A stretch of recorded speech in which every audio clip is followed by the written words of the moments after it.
Hello D students, कैसे हो आप सब। Welcome to M I chemistry classes. तो आज हम मिल रहे हैं बहुत दिनों के बाद। ठीक है, तो मेरे कुछ एग्ज़ाम्स थे, मैं एग्ज़ाम दे रहा था। तो चलो आज हम स्टार्ट करेंगे जो केमिस्ट्री का दूसरा चैप्टर स्टार्ट करने वाले हैं आज, केमिकल काइनेटिक्स 12th क्लास का, जेके बोर्ड CBSE CUET UG के लिए। एक बार मैंने अनफॉर्चुनेटली पूरी वीडियो बनाई, लेकिन उसमें आवाज़ रिकॉर्ड हुई नहीं, तो मुझे दोबारा से समझाना पड़ रहा है। ठीक है, मेहनत तो करनी पड़ती है। ठीक है, आप देखो यहाँ आज का जो हमारा चैप्टर है वो है हमारा केमिकल काइनेटिक्स। ठीक, तो देखो ज़्यादा टाइम ना वेस्ट करते हुए सीधा इसी पे चलते हैं। ठीक है, आप देखो पहले मैंने यहाँ लिखा है इंट्रोडक्शन। ठीक, तो देखो पहले हम इंट्रोडक्शन समझेंगे, इंट्रोडक्शन देखेंगे इस चैप्टर की कि केमिकल काइनेटिक्स जो होता है वो हमें क्या दिखाता है। ठीक है, किस चीज़ के बारे में स्टडी कराता है। ठीक, तो उसके बाद आस्ता आस्ता आगे हम चलेंगे। वीडियो थोड़ी सी लेंथी होगी क्योंकि हम स्टेप बाय स्टेप 1 by 1 करके बहुत सारी चीज़ें वीडियो में डिस्कस करेंगे और प्रॉपर अंडरस्टैंड करने की कोशिश भी करेंगे। ठीक है, तो चलो देखो, आप पहले एक काम करो, पहले इसको आप समझ लो, ये जो मैंने लिखा है यहाँ इसको पहले आप समझ लो। उसके बाद इसका एक जो पेज पहले मैंने लिखा था पूरा मैं आपको दे दूंगा। ठीक है, तो वहाँ से आप देख के लिख सकते हो। ठीक, तो आप देखो यहाँ पहले समझोगे फिर लिखोगे। देखो यहाँ लिखा है मैंने, पहले देखते हैं। इंट्रोडक्शन से आपको पता चलेगा कि केमिकल काइनेटिक्स जो होता है वो होता क्या है। ठीक है, वो केमिकल काइनेटिक्स जो है वो केमिस्ट्री में एक ऐसा चैप्टर है वो जो हमें किस चीज़ के बारे में दिखाता है। ठीक, तो आप देखो यहाँ लिखा है पहले जो हमारा ये पॉइंट है ना, फॉर एनी केमिकल रिएक्शन, मतलब किसी भी केमिकल रिएक्शन के लिए chemist try to find out, मतलब जो केमिस्ट होते हैं वो क्या क्या फाइंड आउट करने की कोशिश करते हैं किसी भी केमिकल रिएक्शन के लिए। तो आप देखो पहली चीज़ जो केमिस्ट फाइंड आउट करने की कोशिश करते हैं वो करते हैं feasibility of a reaction. Feasibility, देखो फिजिबिलिटी ऑफ रिएक्शन का मतलब होता है, आपने थर्मोडायनेमिक्स में पढ़ा होगा 11th क्लास में। फिजिबिलिटी का मतलब होता है कि रिएक्शन फिजिबल है कि नहीं, मतलब रिएक्शन होगी कि नहीं। ठीक, रिएक्शन कोई रिएक्शन है सपोज, वो होगी या नहीं होगी, तो उसको साइंटिस्ट स्टडी करने की कोशिश करते हैं पहली। ठीक है, मतलब केमिस्ट जो होते हैं स्टडी करते हैं, फाइंड आउट करने की कोशिश करते हैं। दूसरी चीज़ क्या स्टडी करते हैं, देखो extent to which reaction will proceed.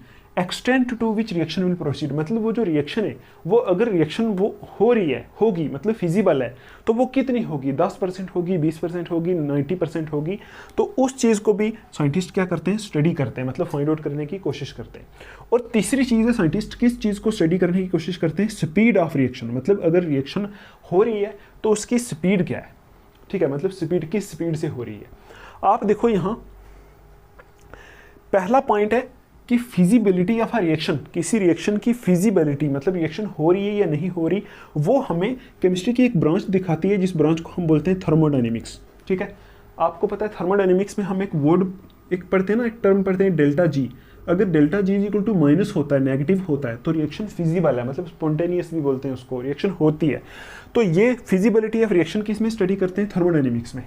ठीक, उसके बाद देखो extent to which reaction will proceed, reaction कितनी होगी, 10% होगी या 20% होगी या 2% होगी, उसको हम स्टडी करते हैं किसमें, इक्विलिब्रियम वाले में, इक्विलिब्रियम वाली ब्रांच में। ठीक है ना, ये केमिस्ट्री की पूरी पूरी ब्रांचेस होती हैं, जैसे इक्विलिब्रियम, ठीक है, थर्मोडायनेमिक्स। ठीक, अब देखो तीसरी चीज़ है जो रिएक्शन की स्पीड, वो हम स्टडी करते हैं।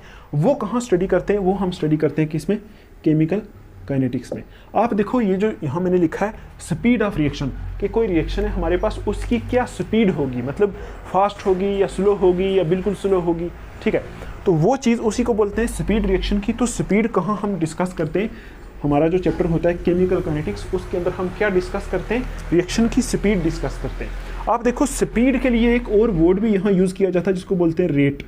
रेट का मतलब भी स्पीड ही होता है। तो इस पूरे चैप्टर में आप बार बार यही पढ़ोगे, रेट फलानी रिएक्शन का ये रेट है, वो रेट है। ठीक है, स्पीड नहीं बोलेंगे, रेट बोलेंगे, लेकिन रेट का मतलब क्या होता है, स्पीड। तभी मैंने लिखा है रिएक्शन की स्पीड को किस में स्टडी करते हैं, केमिकल काइनेटिक्स में। ठीक, अब आप देखो ये जो केमिकल काइनेटिक्स मैंने लिखा है, इस काइनेटिक्स जो है ना, ये काइनेसिस वर्ड से निकला है। काइनेसिस जो है ग्रीक वर्ड है। ठीक, काइनेसिस से निकला और इसका मतलब होता है मूवमेंट।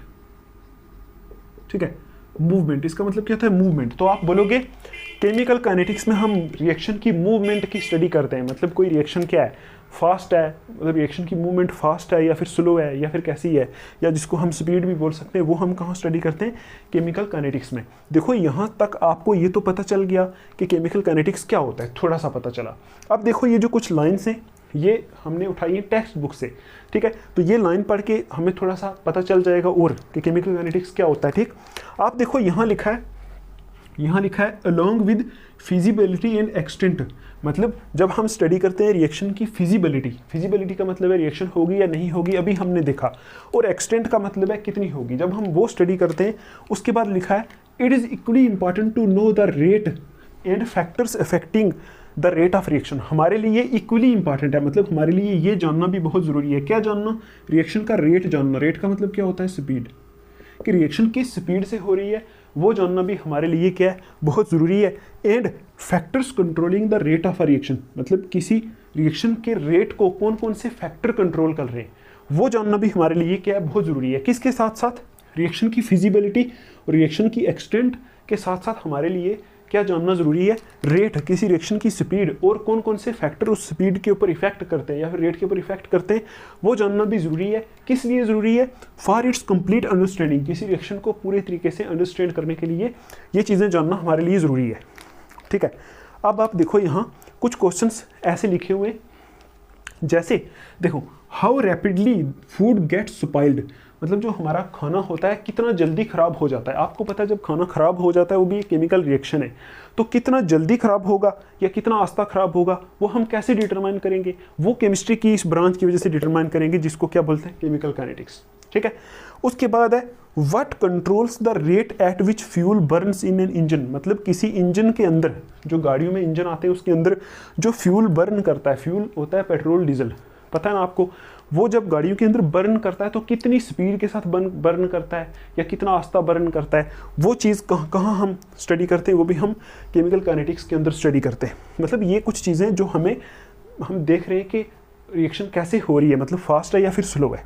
अब देखो how to design are rapidly setting material for dental filling, ये third question. How to design मतलब कैसे डिज़ाइन करते हैं हम rapidly setting material for dental filling. Dental filling का मतलब होता है जब हम दांत हमारा खाया जाता है ना, तो डेंटल के पास जाते हैं, डेंटिस्ट के पास, वो फिल करता है उसको, ठीक है, तो उसमें कोई चीज़ डालता है जो कुछ टाइम बाद वहाँ सेट हो जाती है। तो हमें अगर ऐसी कोई चीज़ बनानी हो कि जैसा हम उसको डालें, वो जो चीज़ दांत में डालें ऐसा सेट हो जाए, तो उसमें कोई रिएक्शन ही लगती होगी, ठीक है।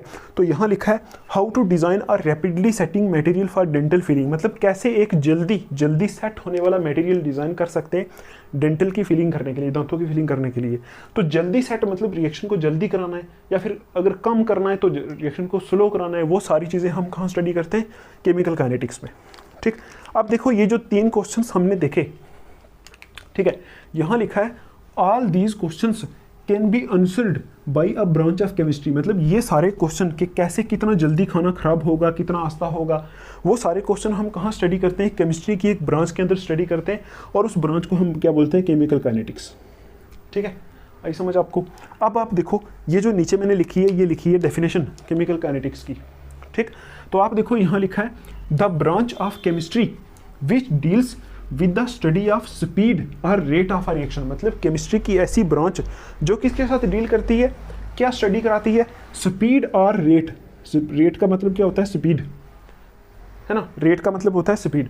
तो रेट ऑफ रिएक्शन के बारे में जो ब्रांच हमें दिखाती है, ठीक है, और उसके साथ factors affecting the rate of reaction, मतलब जो रिएक्शन का रेट है, रेट का मतलब स्पीड, जो रिएक्शन की स्पीड है उसके ऊपर कौन कौन से फैक्टर्स इफेक्ट करते हैं वो दिखाती है। And the mechanism by which a reaction proceed, और किस मैकेनिज्म से, मैकेनिज्म होता है वो तरीका, मतलब वो मेथड, वो प्रोसेस जिससे रिएक्शन जाती है, वो मैकेनिज्म भी स्टडी कराती है। उस ब्रांच को हम क्या बोलते हैं, केमिकल काइनेटिक्स, ठीक है। आई होप आपको समझ में आया होगा, ठीक है। तो क्या होता है केमिकल काइनेटिक्स में हम क्या स्टडी करते हैं, केमिकल काइनेटिक्स एक ऐसी ब्रांच है केमिस्ट्री की जिसमें हम क्या स्टडी करते हैं, स्पीड ऑफ रिएक्शन। स्पीड का दूसरा नाम रेट भी होता है, तो हम ऐसा भी बोल सकते हैं केमिकल काइनेटिक्स में हम क्या स्टडी करते हैं, रेट ऑफ रिएक्शन, ठीक है। रेट ऑफ रिएक्शन और factors affecting rate of reaction, मतलब कौन कौन से फैक्टर्स जो हैं उस रेट ऑफ रिएक्शन के ऊपर इफेक्ट कर रहे हैं, और साथ में क्या स्टडी करते हैं, मैकेनिज्म, मतलब हम ये भी देखते हैं कि किस मैकेनिज्म से जो है रिएक्शन जा रही है, ठीक है, उस ब्रांच को बोलते हैं केमिकल काइनेटिक्स। ठीक, आई होप आपको ये समझ में आया होगा कि फिजिबिलिटी कौन दिखाता है, थर्मोडायनेमिक्स। कितनी रिएक्शन हो रही है कौन दिखाता है, इक्विलिब्रियम। और इंपॉर्टेंट होता है क्या, स्पीड, और स्पीड कौन दिखाता है, केमिकल काइनेटिक्स। ठीक, तो ये आपको समझ में आया होगा। अब आप देखो यहाँ एक छोटी सी चीज़ है, इसकी एक एप्लीकेशन टाइप होता है। जैसे आपने सुना होगा जो डायमंड होता है ना, ठीक, डायमंड को हम ग्रेफाइट में कन्वर्ट कर सकते हैं।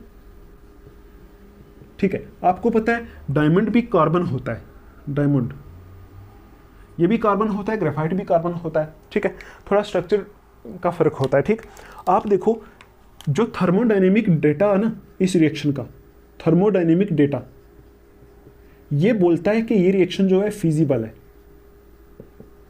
फिजिबल का मतलब है कि डायमंड को हम ग्रेफाइट में कन्वर्ट कर सकते हैं। ये कौन दिखाता है, thermodynamic data.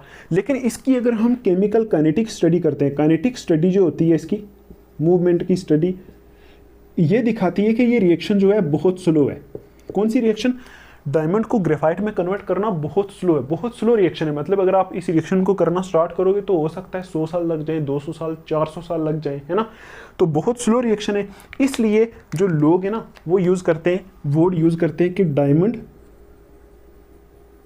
Is for ever, मतलब डायमंड जो है हमेशा रहता है। Diamond is for ever word इसलिए यूज करते हैं, है ना, क्योंकि आपको पता है डायमंड ग्रेफाइट में कन्वर्ट हो तो सकता है लेकिन रिएक्शन बहुत स्लो है। रिएक्शन में हज़ारों साल लग जाते हैं, या 500 साल या 400 साल लग सकते हैं।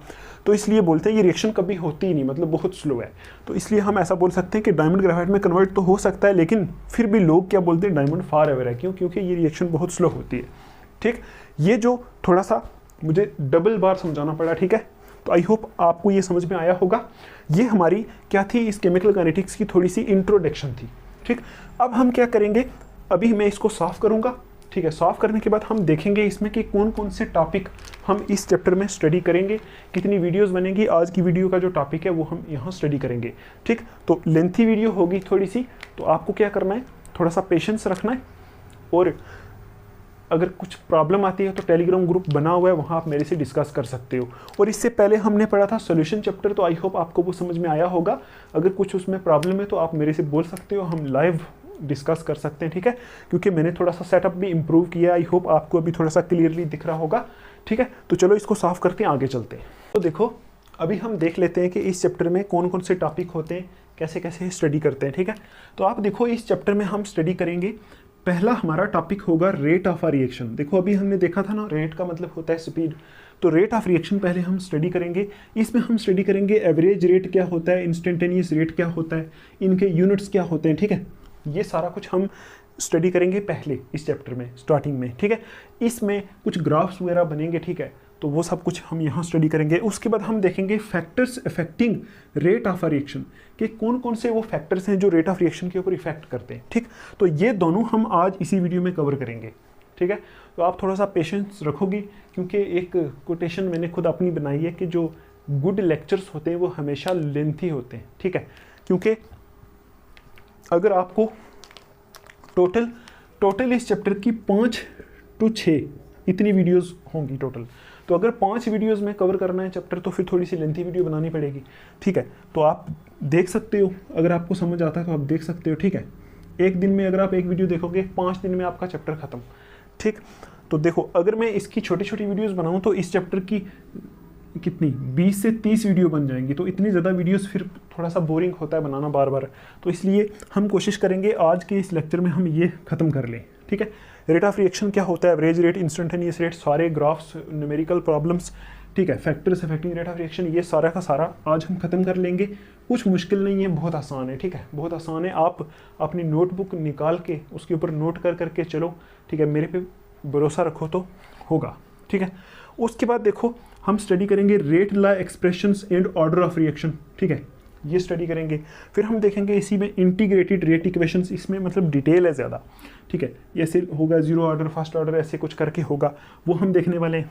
ठीक, उसके बाद हम देखेंगे मॉलिक्यूलरिटी ऑफ अ रिएक्शन, किसी रिएक्शन की मॉलिक्यूलरिटी क्या होती है। ठीक, फिर हम देखेंगे कोलिजन थ्योरी, इसी में कोलिजन थ्योरी, फिर हम देखेंगे एरहनीस इक्वेशन, फिर हम देखेंगे एक्टिवेशन एनर्जी और कुछ न्यूमेरिकल प्रॉब्लम्स वगैरह सॉल्व करेंगे। फिर इसके बाद हम प्रीवियस ईयर जेके बोस के क्वेश्चन या फिर कोई और एग्जाम में जो CUET वगैरह उसके क्वेश्चंस डिस्कस कर लेंगे, तो हमारा चैप्टर खत्म हो जाएगा। 5 से 6 वीडियोस टोटल आने वाली हैं, ठीक। तो चलो इसको सॉल्व करते हैं। तो पहले हम आज स्टडी कर लेते हैं रेट ऑफ रिएक्शन, क्या होता है एवरेज रेट, इंस्टेंटेनियस रेट, फलाना टिंगाना जो भी है सारा हम इसमें स्टडी करेंगे, ठीक है। तो आप अपनी नोटबुक निकालो, पेन निकालो, तो अच्छे से लिखना स्टार्ट कर लो। अब पहले एक छोटा सा टॉपिक लिख लो ऐसे कि क्लासिफिकेशन ऑफ रिएक्शंस, ठीक है, on the basis of rate, ठीक। कि रिएक्शंस की हम क्या करेंगे, पहले क्लासिफिकेशन करके देखते हैं किसके बेस पे, रेट के बेस पे, ठीक है, कि स्पीड के बेस पे रिएक्शन जो होती हैं वो कितने किस्म की होती हैं। तो आप बोलोगे 3 किस्म की रिएक्शंस होती हैं इस बेस पे। एक होती हैं हमारी वेरी फास्ट रिएक्शंस, ठीक। दूसरे नंबर पे आती हैं हमारी वेरी स्लो रिएक्शंस, ठीक। आई समझ आपको। और तीसरे नंबर पे हमारी रिएक्शंस आती हैं कौन सी, रिएक्शंस आप लिखो, reactions which are neither very fast nor very slow. ऐसी रिएक्शंस जो ना तो ज़्यादा फास्ट होती हैं ना ज़्यादा स्लो होती हैं, तो इनको आप क्या बोल सकते हो, मॉडरेट स्पीड्स होती है। इनकी स्पीड क्या होती है, मॉडरेट स्पीड होती है, ठीक। तो ये 3 किस्म की रिएक्शंस होती हैं किस बेस पे, रेट के बेस पे। रेट का मतलब क्या होता है, स्पीड के बेस पे। कुछ होती हैं जो बहुत फास्ट रिएक्शंस होती हैं, ठीक। कुछ होती हैं जो बहुत स्लो रिएक्शंस होती हैं, कुछ होती हैं जो जिनकी स्पीड क्या होती है, मॉडरेट होती है। तो आप देखो इसमें आप लिखोगे ये कैसे होती है, विच कैसे लिखोगे, कैसे होती है रिएक्शन बहुत फास्ट, तो विच टेक प्लेस इंस्टेंटेनियसली,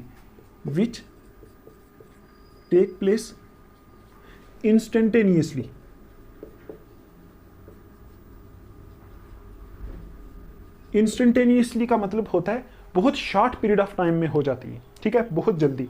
मतलब कितने सेकंड लेती हैं ये, 10⁻⁻12 to 10⁻⁻16, 10⁻⁻12 to 10⁻⁻16 सेकंड्स में ये रिएक्शंस हो जाती हैं, ठीक।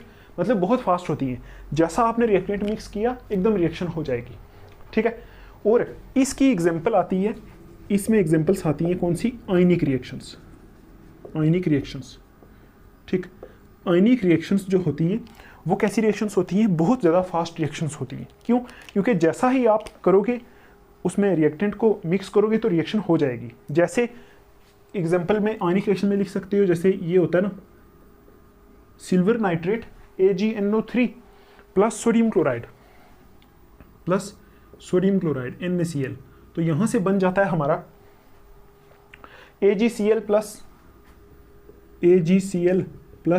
NaNO3। आपको पता है ये एक आयनिक रिएक्शन है, क्यों, क्योंकि आपको पता है NO3 माइनस होता है, ये प्लस होता है, ये प्लस होता है, माइनस होता है। तो ये जैसा इसको मिक्स करते हैं प्लस वाला पार्ट इसके माइनस के साथ, इसका प्लस इसके माइनस के साथ जुड़ जाता है, तो ये रिएक्शन है आयनिक रिएक्शन, ठीक है। आयंस में हो रही है तो बहुत फास्ट रिएक्शन की एग्जांपल क्या होती है, आयनिक रिएक्शंस, ठीक। उसके बाद है बहुत स्लो रिएक्शंस, ठीक है। यहां आप लिख सकते हो विच मे टेक डेज और मंथ्स टू कंप्लीट, ठीक है। ये कंप्लीट होने में कुछ दिन भी ले सकती हैं और कुछ महीने भी ले सकती हैं। और इसकी एग्जांपल होती है, आप ऐड कर सकते हो रस्टिंग ऑफ आयरन। आपको पता है रस्टिंग ऑफ आयरन क्या होता है, लोहे के ऊपर जो जंग लग जाता है उसको बोलते हैं रस्टिंग ऑफ आयरन। तो ये जो रिएक्शन होती है, ठीक है, ये किस्म की रिएक्शन होती है, आपने 10th क्लास में पढ़ा होगा, ठीक है। ये रिएक्शन जो होती है ये बहुत स्लो रिएक्शन होती है, इसमें महीने भी लग सकते हैं ठीक है, और दिन भी लग सकते हैं। उसके बाद देखो इसमें और एग्जाम्पल भी आ सकती है, जैसे हमने देखा था डायमंड ग्रेफाइट में कन्वर्ट होता है, तो वो भी एक बहुत स्लो रिएक्शन की है। ये उतना इंपॉर्टेंट नहीं है, ये थोड़ा सा आपको दिखाना है कि रिएक्शन कैसे किस्म की हो सकती है। उसके बाद है देखो ये जो रिएक्शंस है, reactions which are neither very fast nor very slow, ऐसी रिएक्शन जो मॉडरेट स्पीड पे होती है, ना तो ज़्यादा फास्ट होती है ना ज़्यादा स्लो होती है। उसकी एग्जांपल होती है, जैसे पहला होता है hydrolysis of sucrose. Example add कर लो, हाइड्रोलिसिस ऑफ सुक्रोज। सुक्रोज की हाइड्रोलिसिस अगर हम करें तो ये क्या है, मॉडरेट स्पीड पे रिएक्शन होती है। तो आपको पता है सुक्रोज का फार्मूला क्या होता है, C12H22O11। अगर आपको नहीं पता तो बायोमॉलिक्यूल चैप्टर में आपको पढ़ाऊंगा, यहाँ 12th क्लास में है, तो वहाँ हम देखेंगे सुक्रोज क्या होता है। ठीक, तो इसकी हाइड्रोलिसिस करते हैं। हाइड्रोलिसिस का मतलब होता है वाटर के साथ रिएक्शन प्लस H2O। ठीक, तो यहाँ से हमारा जो प्रोडक्ट बनता है वो इसमें बनता है ग्लूकोज प्लस फ्रुक्टोज। तो यहाँ बनता है C6H12O6 प्लस C6H12O6। तो ये हमारा एक ग्लूकोज होता है और एक फ्रुक्टोज होता है। ये होता है हमारा ग्लूकोज और ये होता है हमारा फ्रुक्टोज। ठीक, और ये क्या चीज़ है, ये होता है सुक्रोज। और ये ग्लूकोज फ्रुक्टोज सुक्रोज ये सब कुछ पढ़ते हैं बायोमॉलिक्यूल में, वहाँ हम इसको सही से डिस्कस करेंगे। ठीक, ये रिएक्शन है जो हाइड्रोलिसिस ऑफ सुक्रोज, ये क्या है, मॉडरेट स्पीड पे रिएक्शन होती है। एक और इसी में आ जाती है रिएक्शन, वो होती है हमारी डीकम्पोजिशन ऑफ अमोनियम नाइट्रेट। ठीक है, अमोनियम नाइट्रेट। ठीक, अमोनियम नाइट्रेट का जो फार्मूला होता है वो होता है NH4। ठीक है, इतना आप याद रख लो, छोड़ो फार्मूले को भी रहने दो। ठीक है, ये रिएक्शन है, ये भी क्या होती है, ये भी बहुत फास्ट नहीं होती और ना बहुत तेज होती है। आप मुझे बताओ, जो बहुत फास्ट रिएक्शंस है क्या हम उनको स्टडी कर सकते हैं? वो इतने सेकंड में होती है, इतने सेकंड में, बहुत कम टाइम में, -16 से -12 सेकंड में। तो इसको हम स्टडी नहीं कर पाते हैं। ठीक है, स्टडी नहीं कर पाते हैं। और जो बहुत स्लो रिएक्शंस होती है उनको भी हम स्टडी नहीं कर पाते हैं। क्यों? मतलब करते हैं लेकिन बड़ा मुश्किल है उनको स्टडी करना। क्यों? क्योंकि आपको पता है वहाँ महीने लग जाएंगे उसको कंप्लीट होने में।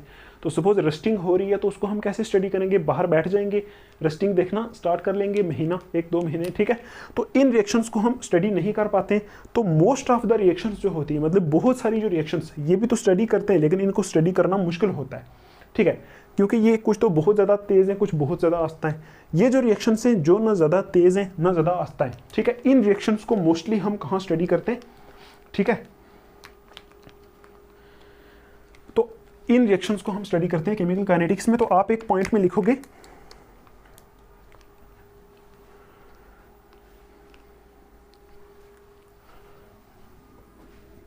ठीक है, तो आप लिखोगे we study usually the reactions belonging to third category in chemical kinetics। ठीक, मतलब केमिकल काइनेटिक्स में हम ये जो थर्ड वाली कैटेगरी है, ऐसी रिएक्शंस को हम स्टडी करते हैं। ठीक है, तो इन रिएक्शन को स्टडी करना थोड़ा सा मुश्किल है। ठीक है, तो ये थी हमारी थोड़ी सी क्लासिफिकेशन रिएक्शंस की, किस बेस पे? रेट के बेस पे। ठीक है, चलो इसको हम साफ करते हैं। तो अभी हम चलते हैं अपने रेट ऑफ रिएक्शन के ऊपर, जो हमारा मेन टॉपिक है। ठीक, आप लिखो टॉपिक हमारा rate of a reaction. Rate of reaction क्या होता है? ठीक है, तो हम देखेंगे क्या रेट ऑफ रिएक्शन। ठीक, रेट ऑफ रिएक्शन क्या होता है वो हम स्टडी करेंगे। आप देखो, अभी मैंने आपको बताया था रेट ऑफ रिएक्शन का मतलब क्या होता है, तो अभी आप वही लिख लो। Rate of reaction means the speed of reaction. ठीक, क्या लिखोगे? रेट ऑफ रिएक्शन का मतलब क्या होता है? The rate of reaction means the speed of a reaction.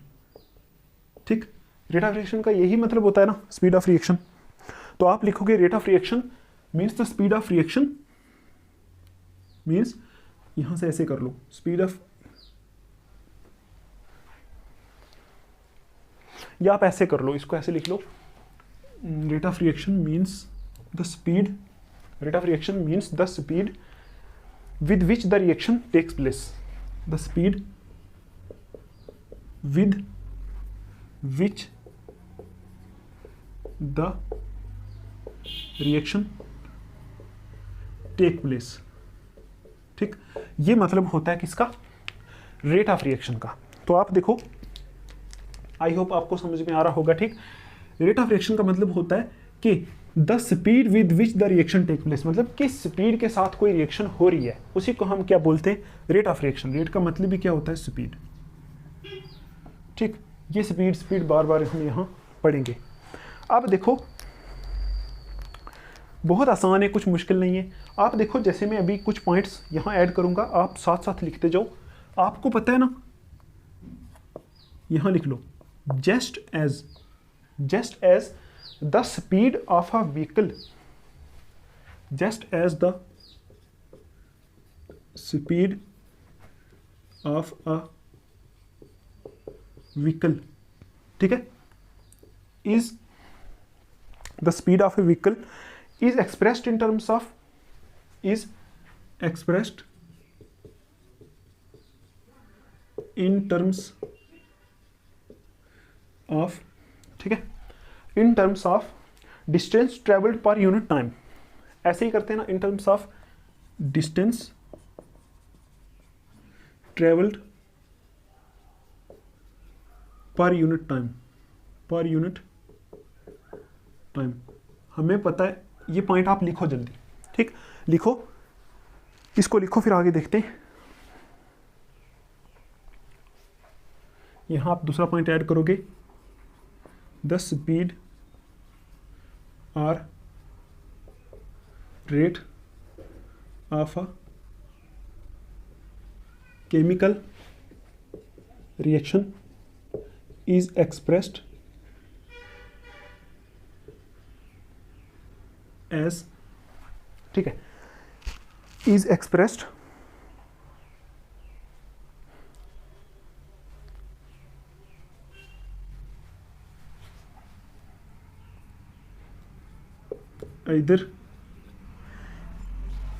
either in terms of decrease in concentration of reactants per unit time, और ठीक, और क्या लिखोगे, increase in the concentration of product per unit time, और increase in the concentration of products per unit time. ठीक, theory वाला थोड़ा सा पार्ट है, अभी आपको समझ में आने वाला है। ठीक, फिर लिखोगे एक पॉइंट और, hence the rate of a reaction may be defined as, ठीक,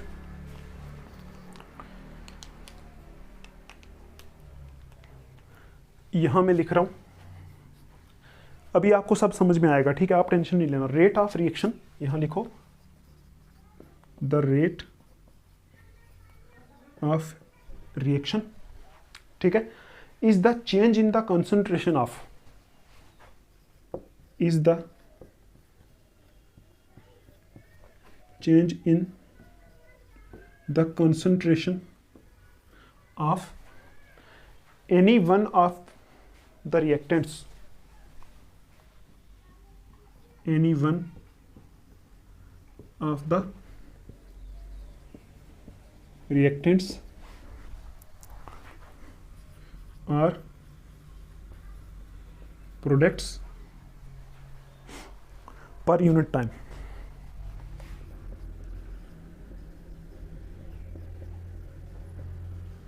ठीक, ये आप लिखो, अभी हम समझते हैं इसको। ठीक है, आप देखो यहां ऊपर जो मैंने लिखा है, ये तो आपको पता चल गया कि रेट का मतलब भी क्या होता है, रिएक्शन की स्पीड। आप देखो यहां लिखा है just as the speed of vehicle is expressed. आपको पता है कोई गाड़ी चल रही है, उसकी स्पीड को कैसे एक्सप्रेस करते हैं, आपने 9th क्लास में पढ़ा होगा फिजिक्स में। इन टर्म्स ऑफ हम बोलते हैं डिस्टेंस ट्रेवल्ड पर यूनिट टाइम। मतलब हम देखते हैं क्या कि स्पीड कैसे चेक करते हैं, कितना डिस्टेंस ट्रेवल किया और कितने टाइम में ट्रेवल किया, उसको क्या बोलते हैं, उसकी स्पीड, है ना। यही होती है ना स्पीड। स्पीड कैसे निकालते हैं, डिस्टेंस ट्रेवल्ड अपॉन टाइम, मतलब कितना डिस्टेंस ट्रेवल किया तो कितना टाइम लिया। ठीक है, अगर मैं बोलूँ 80 किलोमीटर डिस्टेंस ट्रेवल किया तो टाइम ले लिया 10 मिनट, तो इसका मतलब स्पीड कितनी, 80, है ना, ज़्यादा है ना। तो इसलिए हम क्या बोलते हैं, स्पीड को कैसे बोलते हैं, distance travelled upon time taken बोलते हैं। कहाँ, गाड़ी में। तो उसको हम इसमें कंपेयर करते हैं।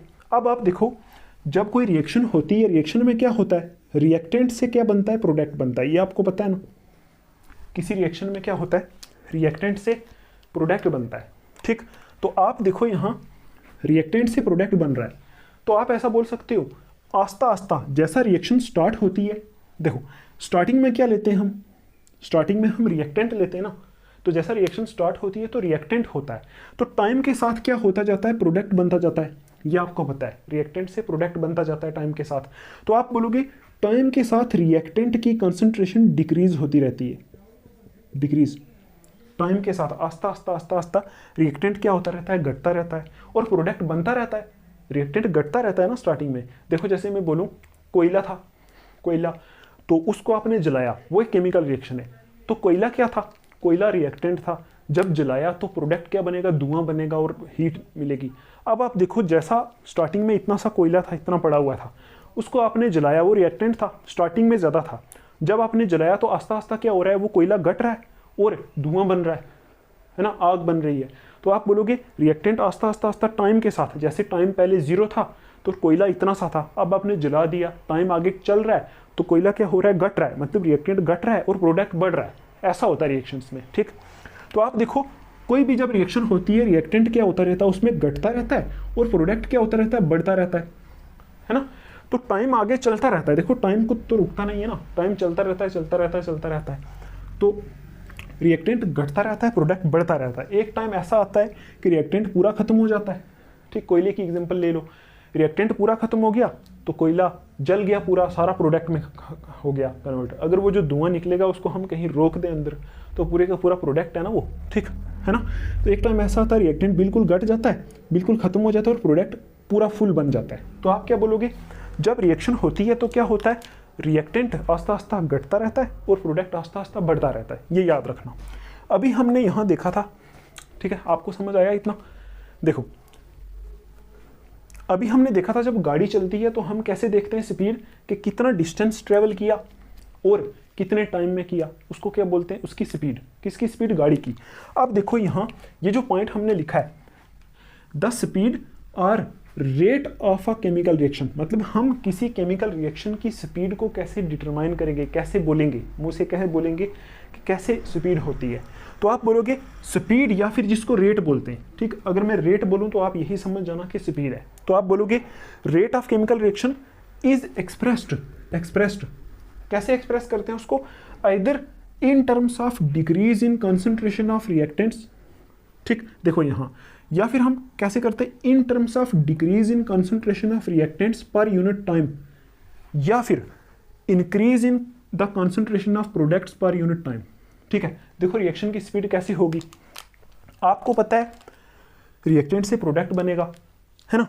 तो रिएक्टेंट टाइम के साथ कितना घट रहा है, ठीक है, रिएक्टेंट तो घटता है ना, तो रिएक्टेंट टाइम के साथ कितना घट रहा है, तो उसी को ही तो बोलेंगे रिएक्शन की स्पीड, है ना। या फिर प्रोडक्ट टाइम के साथ कितना बढ़ रहा है, ये उसी को भी बोल सकते हैं, उसको भी बोल सकते हैं रिएक्शन की स्पीड, है ना। अगर मैं बोलूँ रिएक्टेंट टाइम के साथ ज़्यादा घट रहा है तो इसका मतलब रिएक्शन की स्पीड ज़्यादा है। अगर मैं बोलूँ रिएक्टेंट टाइम के साथ आस्ता आस्ता घट रहा है तो रिएक्शन की स्पीड क्या है, कम है, तो प्रोडक्ट की टर्म में भी बोल सकते हैं। अगर प्रोडक्ट जो है टाइम के साथ जल्दी बन रहा है तो इसका मतलब रिएक्शन की स्पीड ज़्यादा है। अगर प्रोडक्ट टाइम के साथ कम बन रहा है तो रिएक्शन की स्पीड क्या है, कम है। ठीक, तो वही लिखा है ना कि रेट ऑफ केमिकल रिएक्शन को कैसे एक्सप्रेस कर सकते हैं हम, या तो ऐसे बोल सकते हैं कि decrease in concentration of reactants पर यूनिट टाइम, मतलब टाइम के साथ रिएक्टेंट की कंसंट्रेशन का क्या होना, डिक्रीज होना, उसको भी हम क्या बोल सकते हैं, रेट ऑफ रिएक्शन, मतलब स्पीड ऑफ रिएक्शन, ऐसे भी बोल सकते हैं, रिएक्टेंट की टर्म्स में भी बोल सकते हैं। या फिर हम ऐसे भी बोल सकते हैं increase in the concentration of products per unit time, मतलब प्रोडक्ट की कंसंट्रेशन का बढ़ते रहना टाइम के साथ, उसको भी हम क्या बोल सकते हैं, रिएक्शन की स्पीड बोल सकते हैं। ठीक, तो आप बोलोगे अगर रिएक्टेंट जल्दी घट रहा है टाइम के साथ तो स्पीड क्या है, जल्दी घट रहा है, ज़्यादा हुई ना स्पीड। या फिर प्रोडक्ट टाइम के साथ जल्दी बढ़ रहा है, मतलब थोड़ा सा टाइम हुआ और प्रोडक्ट इतना सा बन गया, तो इसका मतलब क्या हो गया, रिएक्शन क्या हुई, रिएक्शन की स्पीड क्या हुई, ज़्यादा हुई। ठीक, अब आप देखो यहाँ मैंने लिखा है, आई होप आपको ये समझ में आया होगा कि क्या होता है, मतलब क्या होती है रेट ऑफ रिएक्शन का मतलब क्या होता है। रेट ऑफ रिएक्शन का मतलब यही होता है कि टाइम के साथ रिएक्टेंट कितना घट रहा है या फिर प्रोडक्ट कितना बढ़ रहा है, ऐसा भी बोल सकते हैं। अगर सिर्फ प्रोडक्ट की टर्म्स में देखेंगे तो टाइम के साथ प्रोडक्ट कितना बढ़ रहा है उसी को बोलेंगे उसकी स्पीड या फिर रेट। सिर्फ रिएक्टेंट की टर्म्स में भी देख सकते हैं। ठीक है, तो आप देखो अभी यहाँ मैंने लिखा है hence the rate of reaction में बी डिफाइंड एज। अब हम क्या करेंगे, रेट ऑफ रिएक्शन को ऐसे डिफाइन करेंगे। क्या, कैसे डिफाइन करोगे, देखो लिखा हुआ है rate of reaction is the change in the concentration of any one of the reactants और प्रोडक्ट्स पर यूनिट टाइम, मतलब टाइम के साथ किसी रिएक्टेंट या फिर प्रोडक्ट की जो कंसंट्रेशन चेंज होती है उसी को ही हम क्या बोलते हैं, रेट ऑफ रिएक्शन बोलते हैं। ठीक है, देखो टाइम के साथ रिएक्टेंट और प्रोडक्ट की कंसंट्रेशन चेंज होती रहती है। देखो ना अभी मैंने आपको बताया जैसा टाइम बढ़ता रहता है रिएक्टेंट की कंसंट्रेशन क्या होती है, घटती रहती है, तो चेंज हुई ना, तो प्रोडक्ट की कंसंट्रेशन बढ़ती रहती है तो वो भी चेंज हुई, तो उसी को क्या बोलते हैं, रेट ऑफ रिएक्शन बोलते हैं। ठीक है, अब आप देखो अगर हम क्या करें, हम एक हाइपोथेटिकल रिएक्शन लिखते हैं यहाँ। हाइपोथेटिकल रिएक्शन का मतलब होता है अपनी तरफ से रिएक्शन बनाई हुई रिएक्शन है हमारे पास। सपोज हमारे पास रिएक्शन है, रिएक्टेंट से यहाँ प्रोडक्ट बन रहा है, ये हमारे पास रिएक्शन है। ठीक है, आप देखो इसमें रेट ऑफ रिएक्शन को कैसे लिखोगे, रेट ऑफ रिएक्शन कैसे लिखोगे, इज इक्वल टू, ये हमारे पास रिएक्शन है जहां R से P बन रहा है, ये एक हाइपोथेटिकल है, मतलब हमने अपनी तरफ से लिखी है। ठीक है, हाइपोथेटिकल रिएक्शन, रिएक्टेंट से प्रोडक्ट बन रहा है।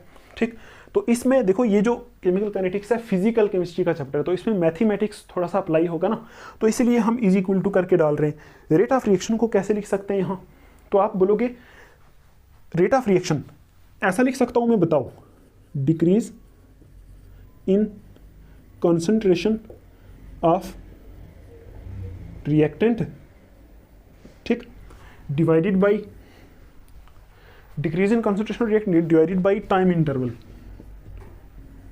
टाइम, बताओ ऐसे लिख सकते हैं। रेट ऑफ रिएक्शन क्या होता है, रिएक्टेंट की कंसंट्रेशन का टाइम के साथ डिक्रीज होना, वही तो अभी मैंने आपको बताया ना, है ना। तो आप ऐसे लिख सकते हो इस रिएक्शन का R से प्रोडक्ट रेट कैसे लिख सकते हो, rate of reaction is equal to decrease in concentration of reactant, reactant R की जो कंसंट्रेशन है वो आस्ता आस्ता घट रही है, डिवाइडेड बाय टाइम के साथ। कंसंट्रेशन क्या होती है वो हमने पढ़ा था सॉल्यूशन चैप्टर में, वो आप पढ़ सकते हो। ठीक, अच्छा, अगर कंसंट्रेशन रिएक्टेंट की टाइम के साथ क्या हो रही है, घट रही है, डिक्रीज हो रही है, तो उसको हम क्या बोलेंगे, रेट ऑफ रिएक्शन। अब देखो दूसरे तरीके से भी लिख सकते हैं, ये किसकी टर्म्स में, रिएक्टेंट की टर्म्स में, हम प्रोडक्ट की टर्म्स में भी लिख सकते हैं। कैसे, और ऐसा भी तो लिख सकते हैं, प्रोडक्ट क्या हो रहा है, बढ़ रहा है, टाइम के साथ बढ़ रहा है, तो आप बोलोगे increase in concentration of product, product reactant R है और प्रोडक्ट P है, और divided by time interval, time interval ऐसे भी बोल सकते हैं। ठीक, ये R करके लिखा है मैंने। रेट ऑफ रिएक्शन को दो तरीके से डिफाइन कर सकते हैं, या तो हम ऐसा बोल सकते हैं decrease in concentration of reactant divided by time interval, या फिर increase in concentration of product divided by time interval. दो तरीके से हम रेट को बोल सकते हैं। ठीक है, आप देखो थोड़ा सा साफ करना पड़ेगा, फिर आगे देखते हैं। देखो हमारे पास अभी हमने हाइपोथेटिकल रिएक्शन क्या लिखी थी, रिएक्टेंट से प्रोडक्ट, ये वाला। तो आप देखो अगर मैं बोल रहा हूँ यहाँ कुछ पॉइंट ऐड करते हैं। देखो अगर मैं बोलूँ इफ R1, ठीक है, R1 ब्रैकेट एंड P1, ठीक है, R1 and P1 represent the concentrations, represent the concentrations of reactant and product, ठीक है, ठीक है, रिस्पेक्टिवली एट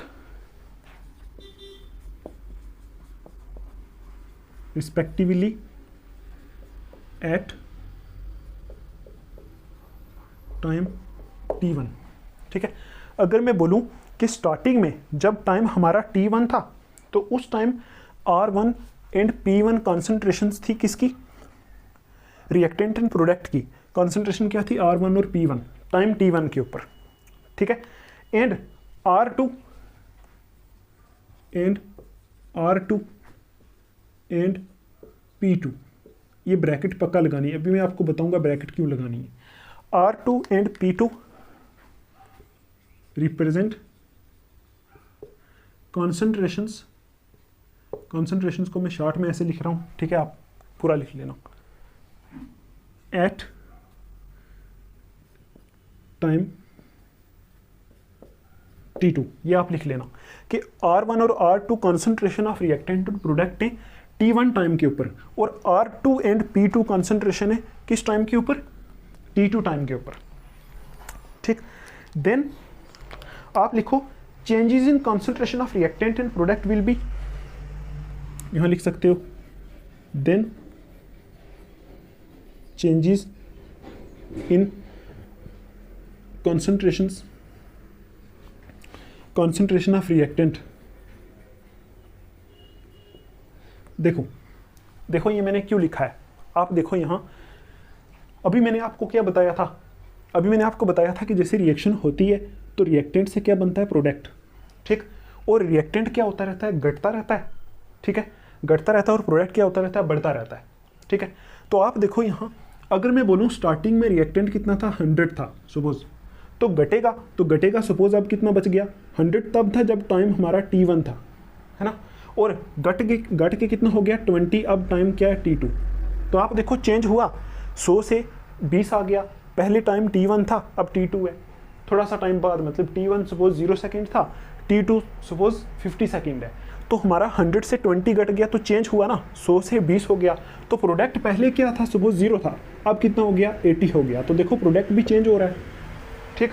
तो आप देखो सपोज T1 टाइम के ऊपर और T2 टाइम के ऊपर क्या मेरे पास है, यहाँ क्या लिखा हुआ है, ठीक।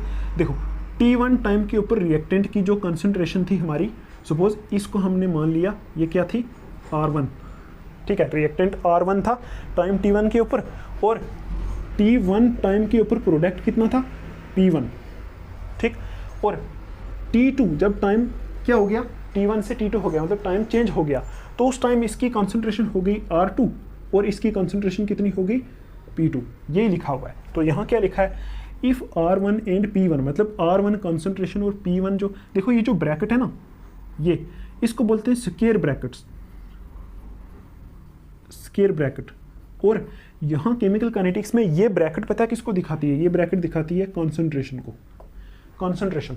अगर मैं बोलूँ ये A है तो इसके साथ ये ब्रैकेट लगी है, इसका मतलब कॉन्सेंट्रेशन ऑफ A, इसको आप पढ़ोगे कॉन्सेंट्रेशन ऑफ A, ठीक है। ये एक्चुअल में दिखाती है मोलर कॉन्सेंट्रेशन को, मोलर कॉन्सेंट्रेशन। मोलर कॉन्सेंट्रेशन क्या होती है, मोलर कॉन्सेंट्रेशन होती है मोलैरिटी, वो हमने सॉल्यूशन चैप्टर में पढ़ा था, ठीक है।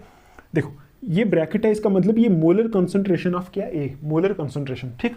तो आप बोलोगे ये क्या है, कॉन्सेंट्रेशन ऑफ R1 और कॉन्सेंट्रेशन P1 क्या रिप्रेजेंट करती है, रिएक्टेंट और प्रोडक्ट की कॉन्सेंट्रेशन टाइम T1 के ऊपर, और R2 एंड P2 ये जो कॉन्सेंट्रेशन है ये क्या रिप्रेजेंट करती है, T2 के ऊपर, T2 टाइम के ऊपर रिएक्टेंट और प्रोडक्ट की कॉन्सेंट्रेशन। आप बोलोगे जब टाइम T1 था, मतलब स्टार्ट हो रहा था, तो उस टाइम रिएक्टेंट और प्रोडक्ट की कॉन्सेंट्रेशन क्या थी? R1 रिएक्टेंट की थी और P1 प्रोडक्ट की थी, ठीक। और रिस्पेक्टिवली का यही मतलब होता है ना, R1 रिएक्टेंट की, P1 प्रोडक्ट की। और जब टाइम T1 से T2 हो गया, टाइम चेंज हो गया T1 से T2, तो आपको पता है जब टाइम चेंज होगा तो रिएक्टेंट घट जाएगा, प्रोडक्ट बढ़ जाएगा। तो रिएक्टेंट की कॉन्सेंट्रेशन घटेगी, प्रोडक्ट की कॉन्सेंट्रेशन बढ़ेगी।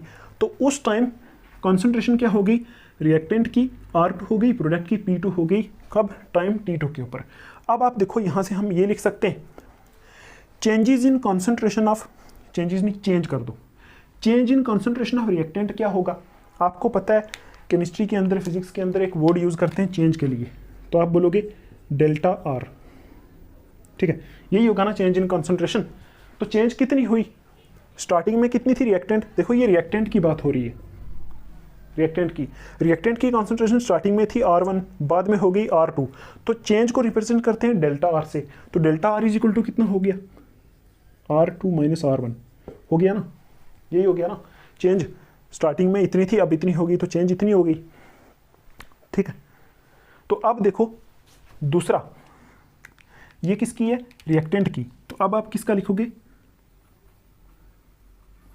Change in concentration of product. इसको किससे रिप्रेजेंट करोगे? प्रोडक्ट की कॉन्सेंट्रेशन चेंज को आप बोलोगे डेल्टा P, यही बोलेंगे ना, चेंज को ऐसे ही रिप्रेजेंट करते हैं डेल्टा से। तो कैसे आएगा? स्टार्टिंग में प्रोडक्ट की कितनी थी?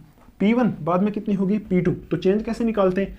मैं बोलूँ स्टार्टिंग में थी 10, हो गई 100, तो चेंज कैसे निकालेंगे? 100 माइनस 10, ऐसे निकालेंगे ना।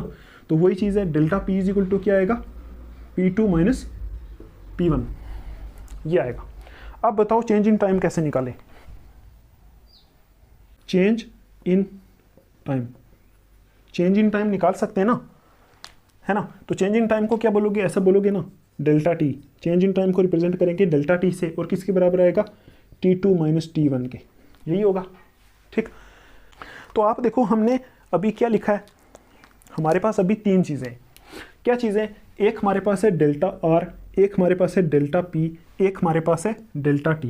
और डेल्टा R क्या चीज़ है? Change in concentration of reactant, उसको किससे रिप्रेजेंट किया है? डेल्टा R से। और change in concentration of product को किससे किया है? डेल्टा P से। और चेंज इन टाइम को किससे रिप्रेजेंट किया है? डेल्टा T से। ये तीन चीज़ें हमारे पास है। अब आप देखो, जब हमने अभी किसकी डेफिनेशन लिखी थी? रेट ऑफ रिएक्शन की डेफिनेशन लिखी थी ना हमने, जैसे मैंने बोला था decrease in concentration of reactant या increase in concentration of time, उसके नीचे मैंने डेफिनेशन लिखवाई थी। आप जाके देखो कि ये क्या होता है, चेंज इन कॉन्सेंट्रेशन पर यूनिट टाइम होता है, ठीक। यही होती है ना रेट ऑफ रिएक्शन, क्या होता है? Change in concentration of reactant और प्रोडक्ट, ये होता है। आप उसको पढ़ो। अब देखो उस बेस पे हम इसका यूज करके क्या कर सकते हैं, ऐसे लिख सकते हैं, the rate of a reaction, rate of a reaction in terms of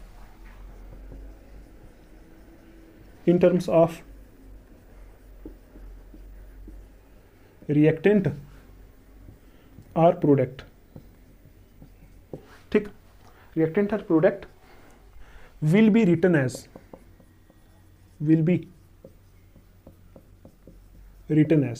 देखो हमने चेंज को कैसे निकाला है? हमने डेल्टा के बेस पे निकाला है ना, चेंज डेल्टा, ये। तो आप देखो इस बेस पे हम अब रेट ऑफ रिएक्शन को लिखेंगे। तो यहाँ लिखा है rate of a reaction in terms of reactant और प्रोडक्ट, मतलब रिएक्टेंट या फिर प्रोडक्ट का चेंज, उसी को हमने बोला था रेट ऑफ रिएक्शन। हमने लिखा था कि चेंज इन रिएक्टेंट या प्रोडक्ट की कॉन्सेंट्रेशन चेंज पर यूनिट टाइम, उसको बोला था रेट ऑफ रिएक्शन। तो आप बोलोगे इसको हम कैसे लिखेंगे? अभी आप लिखोगे रेट ऑफ रिएक्शन, किस रिएक्शन के लिए लिख रहे हैं? ये जो हमारी हाइपोथेटिकल रिएक्शन थी ना R से P, इसके लिए लिख रहे हैं। तो कैसे लिखोगे? बोलो। ऐसा लिख सकता हूं मैं, देखो अगर मैं रफ में लिखूं तो आप बोलोगे rate is equal to change in concentration of reactant upon change in time, ये लिखोगे। या फिर change in concentration of product divided by change in time. तो आप देखो रेट ऑफ रिएक्शन कैसे लिखेंगे? अगर मैं रिएक्टेंट की टर्म्स में लिखूं तो आप लिखोगे change in concentration of reactant divided by change in time. तो change in concentration of reactant को किससे रिप्रेजेंट किया है? डेल्टा R से। तो आप लिखोगे rate of reaction is equal to delta R divided by change in time delta T. ये हो गया रेट ऑफ रिएक्शन किसके टर्म्स में, रिएक्टेंट के टर्म्स में, ठीक। या फिर हम प्रोडक्ट के टर्म में भी लिख सकते हैं। कैसे लिख सकते हैं, इज इक्वल टू, एक ही आएगा रिजल्ट, तभी इज इक्वल टू लिख रहे हैं, ठीक। अब देखो रिएक्टेंट भी चेंज हो रहे हैं रिएक्शन में, प्रोडक्ट भी चेंज हो रहे हैं, तो रिएक्टेंट का change in concentration with time करेंगे तभी रेट आएगा, प्रोडक्ट का change in concentration with time करेंगे तब भी रेट आएगा। तो rate of reaction is equal to delta R by delta T किया। डेल्टा आर क्या था, change in concentration of reactant, वही तो हमने यहाँ लिखा था, change in concentration of reactant divided by change in time. या फिर हम क्या लिख सकते हैं, change in concentration of product, उसको किससे रिप्रेजेंट किया, डेल्टा पी से, तो delta P divided by change in time delta T. तो ये जो फार्मूला बन गया रेट ऑफ रिएक्शन का। अब आप देखो इसमें एक प्रॉब्लम है, आपको पता है रिएक्शन के दौरान रिएक्टेंट क्या होते हैं, घटते हैं। तो जब रिएक्शन के दौरान रिएक्टेंट वाला पार्ट घटता है तो हम यहाँ माइनस लगा देते हैं, ठीक है ना। और रिएक्शन के दौरान प्रोडक्ट क्या करते हैं, बढ़ते हैं, तो हम यहाँ इसके साथ क्या लगा देते हैं, या इज इक्वल टू यहाँ प्लस लगा देते हैं, ठीक है। आई समझ आपको। तो आप देखो यहाँ से ये फाइनल हमारा रिजल्ट आया है कि किसी भी रिएक्शन के लिए हम रेट कैसे लिखेंगे, ऐसे, किसी भी रिएक्टेंट, देखो वो जो डेफिनेशन मैंने आपको लिखवाई थी ना जिसकी मैं बात कर रहा था अभी, वो अगर आप पढ़ोगे तो वो यही है कि किसी भी रिएक्टेंट या फिर प्रोडक्ट की कॉन्सेंट्रेशन चेंज देखें अगर हम टाइम के साथ, तो उसी को बोलेंगे रेट ऑफ रिएक्शन। तो ये वही है, रिएक्टेंट हमारा यहाँ आर था, प्रोडक्ट हमारा यहाँ पी था, तो हमने चेंज को निकाला डेल्टा की टर्म्स में, तो ये हो गया हमारा रेट ऑफ रिएक्शन। तो एक पॉइंट आप यहाँ लिख लो, ये देखो यहाँ मैंने डेल्टा आर किया ना, ये कॉन्सेंट्रेशन भी आएगा यहाँ, चेंज इन कॉन्सेंट्रेशन। मैंने अभी आपको बताया था ना कि जो स्क्वायर ब्रैकेट्स हैं, स्क्वायर ब्रैकेट्स क्या रिप्रेजेंट करती हैं, represent molar concentrations, molar concentrations of reactants and products, ठीक।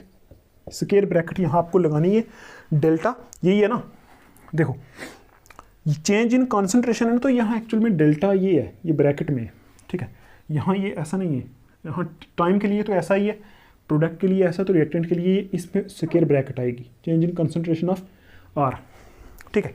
ब्रैकेट का मतलब क्या है, मोलर कॉन्सेंट्रेशन। मोलर कॉन्सेंट्रेशन का मतलब है कि है तो कॉन्सेंट्रेशन लेकिन मोलैरिटी में एक्सप्रेस करते हैं इसको। तो ब्रैकेट आपको पक्का लगानी है, जब रेट ऑफ रिएक्शन लिखना हो तो delta R by delta T आप लिख सकते हो। अब देखो मैं एक और यहाँ पॉइंट ऐड कर देता हूँ,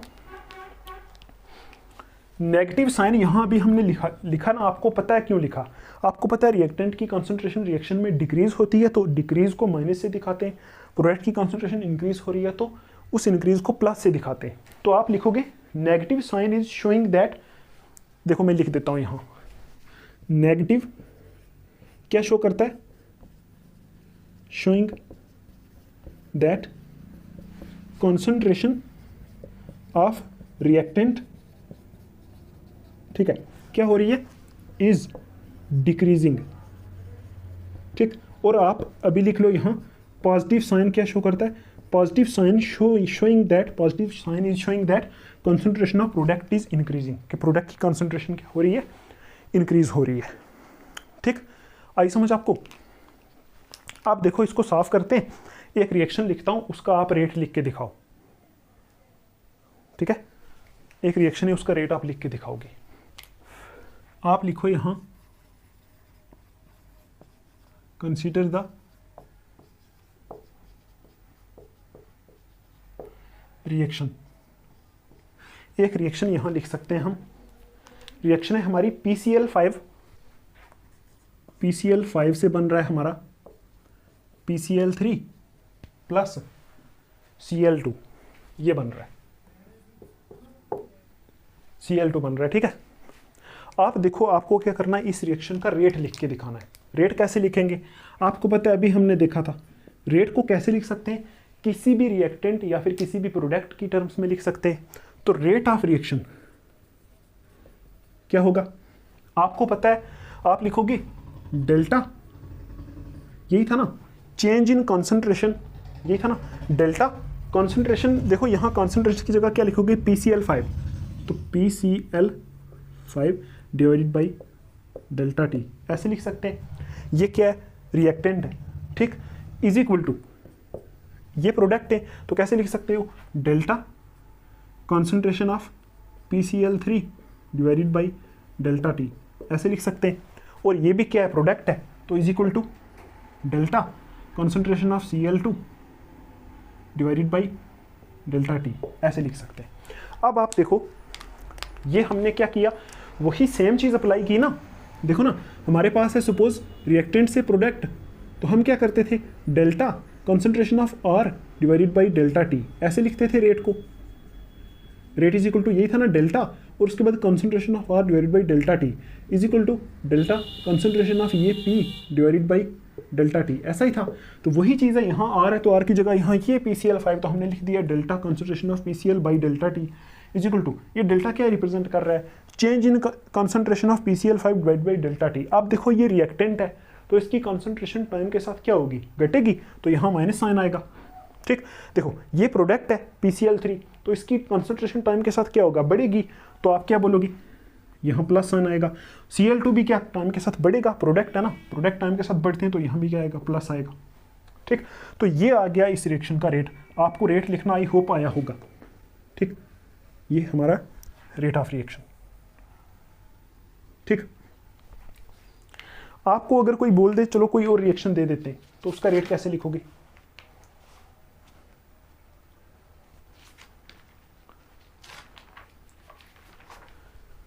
सपोज मैं अपनी तरफ से कोई रिएक्शन ले लेता हूं, चलो कोई हाइपोथेटिकल रिएक्शन है, सपोज ABC प्लस CDE, ये दो चीज़ें, यहाँ से बन रहा है AB plus CD plus FG, ये बन रहा है हाइपोथेटिकल रिएक्शन अपनी तरफ से ले ली। आपसे पूछा जाए इसका रेट लिखो, कैसे लिखोगे रेट, तो आप बोलोगे इसका रेट कैसा होगा, रेट इज इक्वल टू क्या बोलोगे, आपको पता है ये दोनों क्या है, रिएक्टेंट्स हैं, और ये तीन क्या है, प्रोडक्ट्स हैं। तो रेट कैसे लिखते हैं, किसी भी एक रिएक्टेंट या प्रोडक्ट की टर्म्स में लिख सकते हो। ठीक, देखो ये सारे इक्वल लिखे हैं मैंने, अगर आप सिर्फ इतना लिखोगे ना, इतना, तब भी रेट है, ये भी रेट है, सिर्फ इतना लिखोगे तब भी रेट है, सिर्फ इतना लिखोगे तब भी रेट है। ठीक है ना, रेट है क्योंकि देखो ना ये इक्वल का साइन है, इसमें सब बराबर है, चाहे किसी भी रिएक्टेंट की टर्म में लिखो, चाहे किसी भी प्रोडक्ट की टर्म में लिखो। तो ये शो क्या करता है, ये शो करता है कि decrease in the concentration, minus का मतलब है decrease in concentration of PCl5 with time, तो इसको बोलेंगे रेट। ठीक, इसका कैसे लिखोगे, बोलो जल्दी, नोटबुक पे पहले लिखो। आप बोलोगे delta concentration of ABC divided by delta T, ये is equal to delta concentration of CDE divided by delta T. ठीक है, इज इक्वल टू, ये दोनों किसके टर्म में, रिएक्टेंट के टर्म में, ये रिएक्टेंट है, ये रिएक्टेंट है। आपको पता है रिएक्टेंट टाइम के साथ क्या होते हैं, घटते हैं, तो इनके साथ क्या आएगा, माइनस साइन आएगा। ठीक, आई समझ आपको। अब देखो प्रोडक्ट है, प्रोडक्ट AB है, तो यहाँ क्या लिखोगे, delta concentration of AB divided by delta T.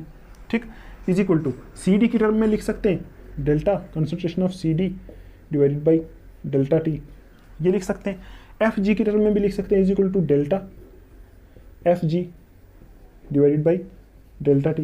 देखो ये ब्रैकेट किसको रिप्रेजेंट कर रही है, मोलर कॉन्सेंट्रेशन को। तो आप कैसे पढ़ोगे, change in concentration of ABC divided by change in time, है ना। तो इनके साथ माइनस साइन है क्योंकि ये रिएक्टेंट है। तो ये देखो AB प्रोडक्ट है, CD प्रोडक्ट है, FG प्रोडक्ट है, तो तीनों के साथ क्या साइन आएगा, प्लस आएगा ना, क्योंकि ये रिएक्शन में बढ़ रहे हैं, तो ये रिएक्शन में घट रहे हैं, इनके साथ माइनस, उनके साथ प्लस। तो ऐसे करके आप क्या कर सकते हो, रेट ऑफ रिएक्शन लिख सकते हो। ठीक, आप देखो आगे जब हम अभी स्टडी करेंगे रिएक्शन बहुत सारी, तो आपको रेट लिखना आ जाएगा, कुछ मुश्किल नहीं है, सिर्फ ऐसा करके लिखना है आपको। ठीक है, तो इसको साफ करते हैं, फिर हम एक चीज़ देख लेते हैं।